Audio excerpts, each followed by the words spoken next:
ಸ್ನೇಹಿತರೆ, ಮೇ 22 ಮಂಗಳೂರು ಜನರ ಪಾಲಿಗೆ ಅತ್ಯಂತ ದುಃಖದಾಯಕ ದಿನವಾಗಿದೆ.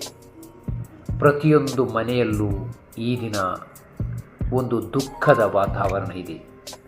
ಅದಕ್ಕೆ ಕಾರಣ ಸುಮಾರು 16 ವರ್ಷಗಳ ಹಿಂದೆ ಮಂಗಳೂರಿನ ಬಜಪೆ ಸಮೀಪದ ಕೆಂಜಾರು ಎಂಬ ಸಮೀಪದಲ್ಲಿ ಉಂಟಾದಂತಹ ವಿಮಾನ ಅಪಘಾತದಲ್ಲಿ 158 ಮಂದಿ ಪ್ರಾಣ ಕಳೆದುಕೊಂಡಿದ್ದರು.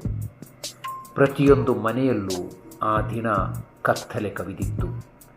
ಮಂಗಳೂರಿನ ವಿಮಾನ ಅಪಘಾತವು ಭಾರತದ ಅತ್ಯಂತ ದುಃಖದಾಯಕ ಘಟನೆಗಳಲ್ಲಿ ಒಂದಾಗಿದೆ. 2010ರ ಮೇ 22ರಂದು ಏರ್ ಇಂಡಿಯಾ ಎಕ್ಸ್‌ಪ್ರೆಸ್ ವಿಮಾನವು ದುಬೈನಿಂದ ಕನಸುಗಳನ್ನು ಹೊತ್ತು ಮಂಗಳೂರು ಇಂಟರ್ನ್ಯಾಷನಲ್ ಏರ್ಪೋರ್ಟ್ಗೆ ಬರುತ್ತಿದ್ದಾಗ ಅಪಘಾತಕ್ಕೀಡಾಯಿತು.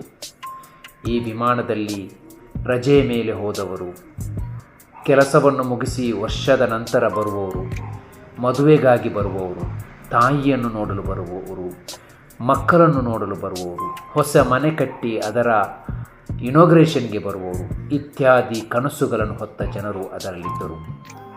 ಎಲ್ಲರ ಕನಸಿಗೆ ಮಣ್ಣೆರಚುವಂತಹ ಒಂದು ದುರಂತಮಯ ಘಟನೆ ಆ ದಿನ ಮುಂಜಾನೆ ನಡೆದೋಯಿತು.